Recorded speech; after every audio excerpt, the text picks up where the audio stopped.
درون خوب جنرال کونسلر منتخب کړي د وی سی میا کړي آزاد امیدوار چې دې منتخب شوی هو تعلق جماعت اسلامي سره راوړم وحید الرحمن صاحب او داغه نه بعد چې سره ملګری وحید الرحمن صاحب مخله مرزه ملګرو وحید الرحمن صاحب باقاعده شمولیت کو او ځان هغه ملګری خو دې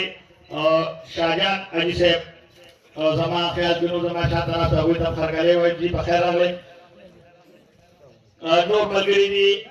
حاجی فضل الرحمن حاجی فضل محمد تحصیل الله فیض الرحمن زبیر خان خلیل الرحمن حبیب الرحمن کامران خان صابر خان سردار علی اعظم خان بختزادہ روح اللہ نیک زادہ عبداللہ خان قابل خان اختر گل عابد اللہ عطا اللہ شازیب عمر خان اسد خان لطیف خان کامران خان ارشد خان امان خان سلیمان سمیع اللہ صبغت اللہ اعظم خان طاہر زمان جاوید خان لقمان علی حضرت علی یوسف غفر علی رحیم زادہ عمر زادہ انور زادہ زیشان مصباح الدین طاہر خان رحیم گل استاذ حاجی گلزمین خان صاحب او خارون خان زموږه د وحید الرحمن صاحب د خپلې وینا چې ډېر داسې مشران شته خو د هغوی لکه زوی پور د هغوی نامې مونږ دلته ډېرې لیکلې خو دا ډاکټرین او ورته خپل حیات ثاني سکندر حیات خان شیرپوله چې تاسو له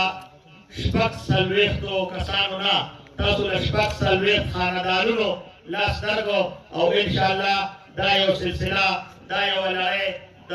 شمولیتونو به دا جاري وي او نه که دا په ګلشن حیات کې دا انشاءالله کوشش چې کومه زموږه د تنظیمي کمیټي جوړه وه د څوارلسو کسانو دا د هغوی هغه مرهون منت دی که هغوی یو خوا کوشش کړی دی چې موږ تنظیمونه جوړ کړو خو بل خوا یې په هغه خلکو باندې هم کار کړی دی چې کوم په نورو پاټو کې او هغوی د خفګان اظهار کړو نو نن هغه خلک هم چوک در چوک قومي وطن پارټۍ سره روان دي او د آفتاب احمد خان شیرپو د سکندر حیات خان شیرپو په دغه باندې بالکل لاس په لاس ایښودی دي چې انشاءالله دا ځل به زموږ اوټ زموږ ملاتړ د قومي وطن پارټۍ د آفتاب احمد خان شیرپو د سکندر حیات خان شیرپو وي انشاءالله زه په دې باندې د قومي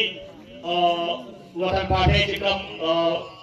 دوی کمیټي ټاکلې وه د هغې مشرانو زه شرایط تفصیل پیش کوم چې